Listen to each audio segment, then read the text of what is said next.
Salam, dear students, welcome again. This is Education Afghanistan and I'm Mansoor Wahdatشپېتم, an English instructor there. The English instructor faces the English and Pashto program, and today is our A-60th lesson. You know better that today is our grammar part, and in last parts of the grammar we studied the nouns, we studied the types of the nouns, and we have started the series of the types of the nouns. Today we have reached to collective noun, and we are going to discuss this noun today.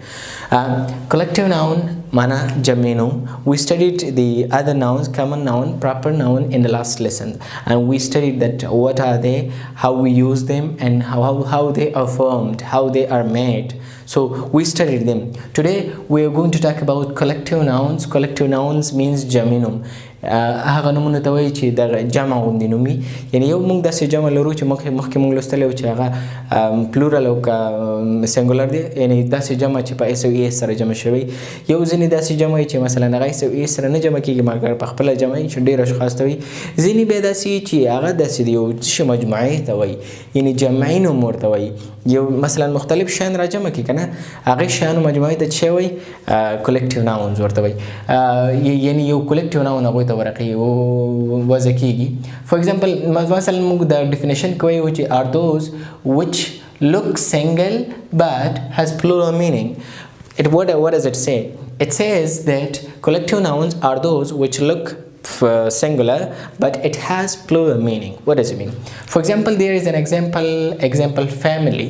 Family, if you look at the word family, it's looking like a singular word itself, but in reality it has a plural meaning. How? Because if the family is formed of a brother, a sister, a mother, a dad, and they are getting together to make the family and to create a family. So therefore it is a collective noun. Itself, it seems like a singular noun, but it's not singular.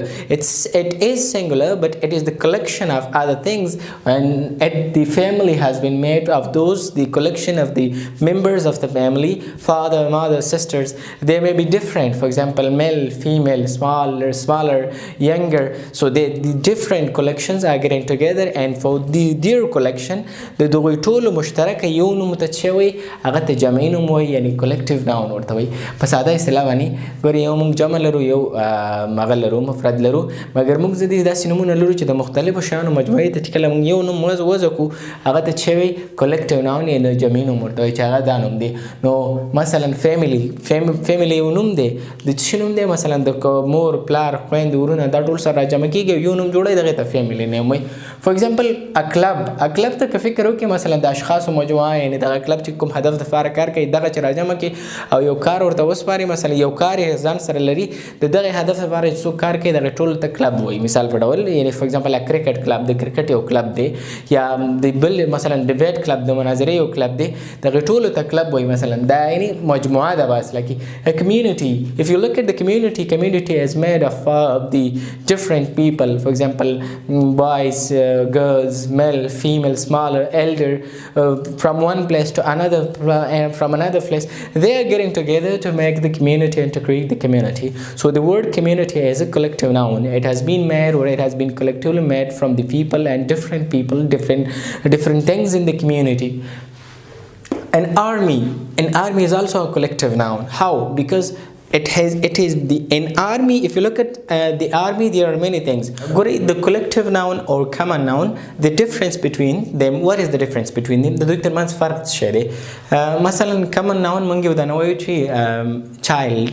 که چایلډ ته فکر وکړي، د چایلډ یو نفر ته راجع کېږي، د مختلفو اشخاصو مجموعې ته چایلډ نه وایي که نه. مثلا فور ایگزامپل بل یو لغت مثلا ومن د که فکر وکړي ومن ته وایي، یا ومن ښځې، ډېرې ښځې، هماغه یو ډېرې ښځې.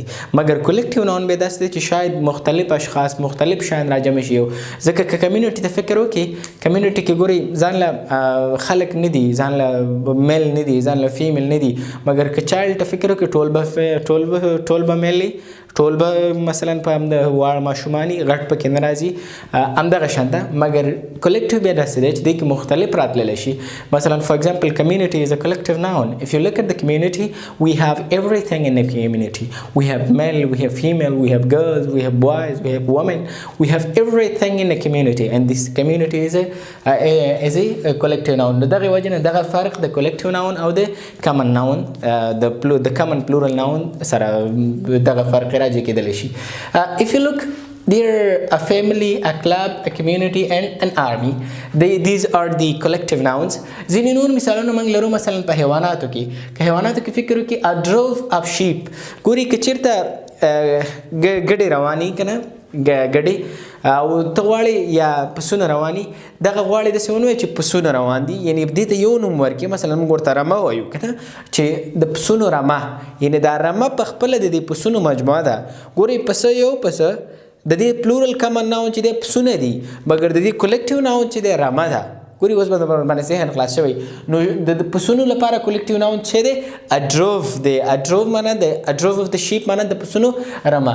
همدارنګه a pack of the wolves دغه لیوان که چېرته رواني د لیوانو مجموعې ته یعنې لیوه یو لیوه wolves لیوان جمع ده مګر په دې مشترک ډول که دغې ته رمه یا بل هر نوم داسې کوم تاسې اخلئ هغې ته چې وایي پیک ورته وایي هغې ته پیک وایي. فار ایگزامپل a shawl دا ال دی A shawl of fish. A shawl of fish معنی ده د ماهیانو یو جوپه. ګورئ فش یو ماهي مګر a shawl of fish دا د ماهیانو جوپې ته ویلی شي. دغه فش په خپله کامن ناون دی مګر دغه شال په خپله بیا د فش لپاره دا یو کلیکټیو ناون دی. په دغه ناونز کې کلیکټیو ناونز کې موږ د things لپاره هم کلیکټیو ناونز لرو چې ځینې things د هغوی د مجموعې لپاره موږ خپل سپیسیفیک کلیکټیو ناونز لرو چې هغوی ته راجع کېدلی شي. For example, a fleet of cars, a bunch of bananas and a cluster of grapes. Guri, a fleet of cars. Car is a singular common noun. If you say that cars, it is a plural common noun. Car معنی د موټر cars موټرې مګر دغه د موټرو قطار چې دا یو کلیکټیو جمعي نوم دی د موټرو لپاره دغې ته بیا څه ویلی شي فلیټ ورته ویلی شي او دا هم یو کلیکټیو ناون دی. ګورې فرق د پلورل کامن ناون سره دا شو چې دا دغې ټول قطار ته څه ویلی شي چې دې کې مختلف شیان وجود لري دغې ته کلیکټیو ناون ویلی شي. همچنان a bunch of bananas د کیلو یو غونچه. ګورئ بنانا یوه کیله بناناز کیلې مګر a bunch of bananas د دوی یو غونچې ته ویلی شي نو دا هم یو کلیکټیو ناون دی د بناناز لپاره. ګورئ a cluster of grapes. ګورئ grapes انګورو ته وایي مګر د انګورو د زنګور کې ته بیا څه ویلی شي دې ته a cluster of grapes ویلی شي چې a cluster of grapes ویلی شي. نو دغه نومونه د کلسټر دغه فلیټ او همدارنګه د بنچ چې کوم دي دا collective noun دي دغه nouns لپاره چې ورسره منشن شوي لکه د کار بنانا او د grapes لپاره. After that we are going to have material nouns یا material nouns یا د جنس نوم. دا داسې نومونو ته ویلی شي چې دغه ماده یو مادې او دغه مادې په وسیله باندې نور نومونه جوړیږي نور شیان جوړیږي. دا مثلا in the definition we say that are those which refer to a substance from which we can make other nouns. The material nouns they are referred to a substance that د یوې مادې ته راجع کیږي by which from which we can make other nouns. د کوم په وسیله باندې چې موږ څنګه کولی شو نور اسمونه جوړولی شو نور شیان جوړولی شو. نو دا عموما هغه شیانو ته ویلی شي هغه نومونه دي هغه شیان دي چې د هغې په وسیله باندې نور شیان جوړیږي یعنی مادي دي دغه شیانو هغه ته چې ویلی شي سبسټنس دي دغه ګودز دي چې په هغه په وسیله باندې نور ناونز جوړیږي. مثلا ګورئ اگزامپل چې ووایي ښه ورباندې پوهیږي. If you look at iron is a substance. For example the helicopter or the airplane is made of iron. د هلیکاپټر یا دغه طیاره چې دا د اوسپنې نه جوړه ده نو په دغه کې دا سبسټنس څه شی شو آیرن شو. دغه آیرن دغې وجې نه دغې ته مټریل ناون وایي ځکه چې دغې په وسیله باندې بل ناون بل لانچ ایرپلین دی دغه ته نه جوړ شوی دی نو دغه ته مټریل ناون وایي. ووډ لرګي ته که تاسو فکر وکړئ فار ایگزامپل a table is made of wood یو لرګی یو میز د لرګي نه جوړیږي نو دغه هم مټریل څنګه دی ناون دی. همدارنګه واټر که اوبو ته تاسو فکر وکړئ we make coca-cola from the water موږ د اوبو نه کوکاکولا جوړو دغه اوبه په خپله د یو سبسټنس په ډول باندې کارېږي تر څو یو بل موجود ترې نه څنګه جوړ شي یو بله ماده ورنه جوړه شي یو بل ناون ورنه جوړ شي. So they are called material nouns. After that, we are going to have abstract noun. Abstract noun معنی د معنوي نوم. ګوري یو مادي نوم دی هغه چې موږ لیدلی شو، یو معنوي نوم دی چې نشو لیدلی. یعنی abstract noun is a noun which does not have any physical existence or we cannot see that, or we cannot touch it. abstract noun یعنی معنوي نوم هغه نوم دی چې دا physical existence نه لري، یعنی موږ نشو لیدلی. دا اوس مارکر دی کنه، دا یو abstract noun نه دی، دا یو concrete noun دی، مادي نوم دی، دا physical existence لري. مثلا موږ یو دا مارکر دی، it is the marker, we can touch it, we can see it. But the abstract nouns, they do not have any physical existence. Monguri the noun for definition کې ویل شو noun is a word which is used to name a person, place, thing, idea, quality, quantity. نو دغه idea, quality, quantity, experience دغه nomination لپاره موږ څه کارو؟ abstract nouns کارو. د abstract noun یعنی معنوي نومونه هغه نومونه دي چې نه موږ لیدلی شو، نه موږ ټچ کولی شو، او نه هم دغه فزیکي جوړښت لري. For example, you say that honesty, صداقت. ګوري if you look at صداقت and if you look at honesty, we cannot see that, we cannot touch it, we cannot, it doesn't have any physical existence, but it is a noun. What kind of noun? It's abstract noun. As well, if you look at the feelings, for example, love, love is a noun.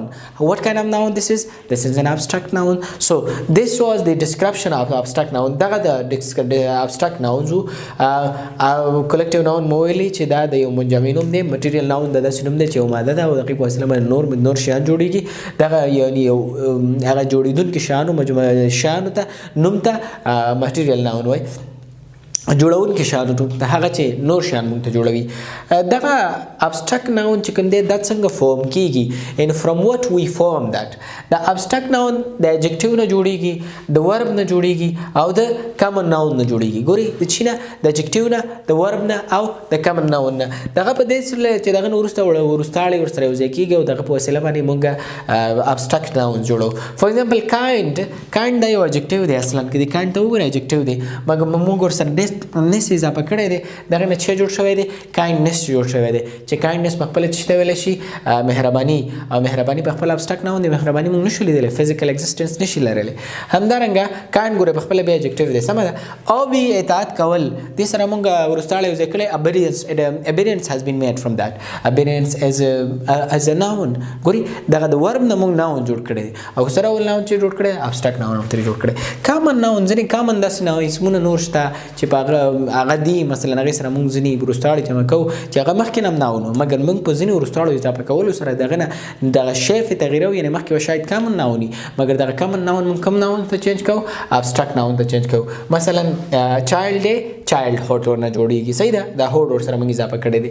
دغه material nouns کې ګورئ یو خبره دا هم له یاد نه ونوځي چې هر common noun چې دی material noun نه دی، مګر هر material noun common noun دی. For example, دا مثلا iron دی که نه، iron دا common noun، دا material noun دی او common noun نم دی، ځکه یو عام نوم دی. مګر که چېرته فکر وکړئ child یعنی ماشوم که نه، child دا common noun دی خو دا material noun نه دی، ځکه چې د دې ماشوم نه بل شی نه جوړېږي. دا ماشوم د چی په جوړولو کې موږ سره مرسته نه کوي.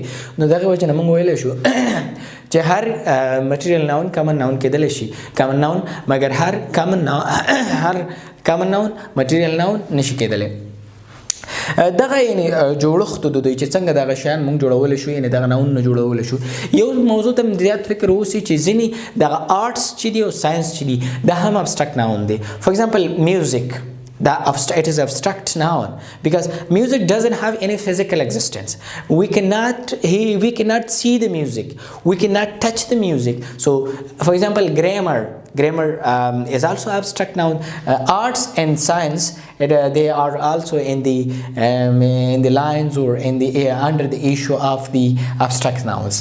The last part which we are going to discuss, it is concrete noun. اخرنۍ برخه چې دا concrete noun دی. concrete noun معنی دا مادي نوم. in the abstract noun ته ذاتی نوم هم وایي، دې ته څه ویلی شي؟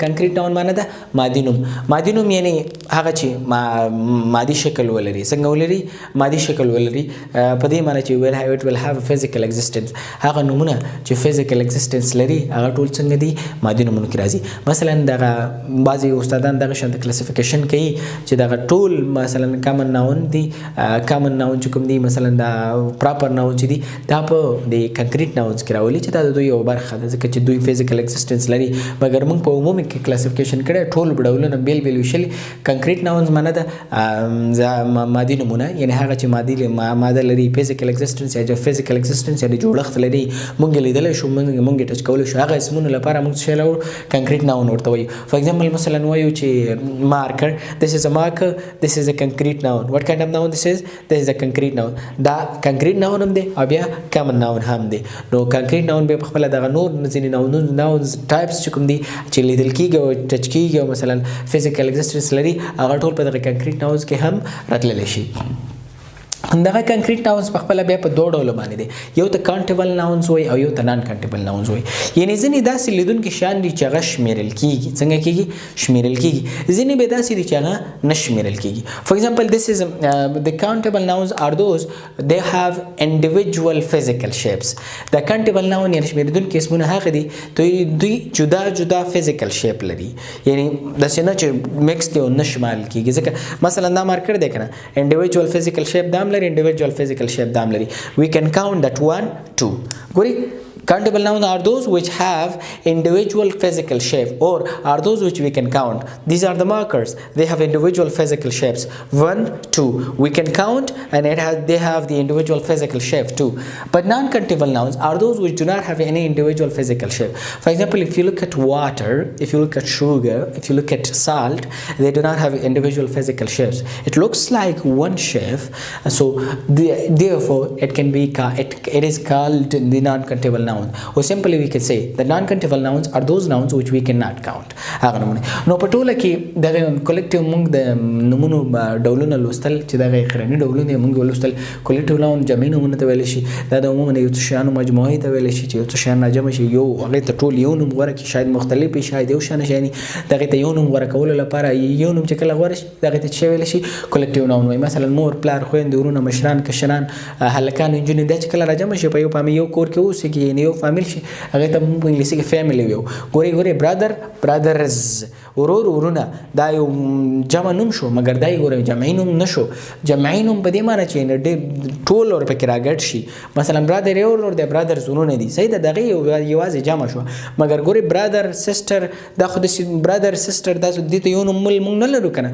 که برادر وای برادر بزان جمع کیږي سیسټرز پکې ناراضي که سیسټر وای سیسټرز بزان له جمع کیږي نور پکې ناراضي مګر د فادر برادر سیسټر سمالر ینګر د ټول جمع لپاره موږ چې لرو فیملی ریچ په یو کور کې اوسېږي دغه یو کلیکټیو ناون شو همدارنګه کلب کمیونټي آرمي دا هم کلیکټیو ناون دي د شیپ لپاره د ګډو لپاره ډروف موږ لرو د وولز لپاره فیک لرو او د فش لپاره موږ شال لرو د ثینګز کې کوم ویلي دغه کارز چې کله ډیری مثلا دغه ته موږ فلیټ وایو بنانا ته فلنچ وایو بنچ وایو او گریپس لپاره موږ څه کارو کلسټرز ورته کارو after that we studied the material nouns are those nouns they are substance دا مادي دي چې موږ ته نور نومونه جوړوي مثلا iron دی wood دی water دی iron معنی د وسپنه wood معنی د لرګي او water معنی د اوبه د دغه په وسیله باندې موږ نور شیان جوړو مثلا ټیبل په دغه په وسیله جوړیږي کنه د ټیبل دغه ماده چې ټیبل ورنه جوړیږي لرګي دی نو دغه لرګي دغه وجه نه یو material noun دی after that we studied abstract noun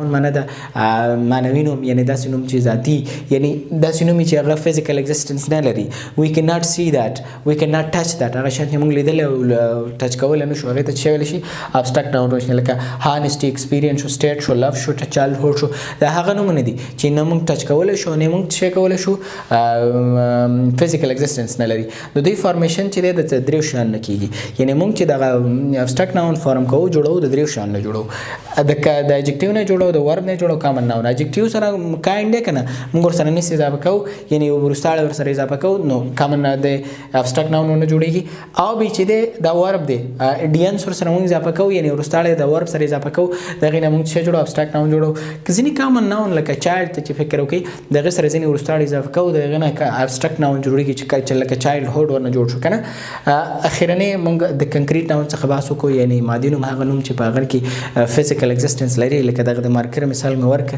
چې دغه physical existence لري صحیح ده دغه به دوه ډول دي چې countable یو countable دی یو non countable. countable هغه چې individual جوړښت لري ځان له ځان شمیرل کیږي او non countable هغه چې نشمیرل کیږي. So that was our today's lesson A-60th. If there is any question or any suggestion, dear students, you can leave it and you can leave them in the comment box. So till I'm coming in another lesson, recommend you to Allah have good, great and happy times.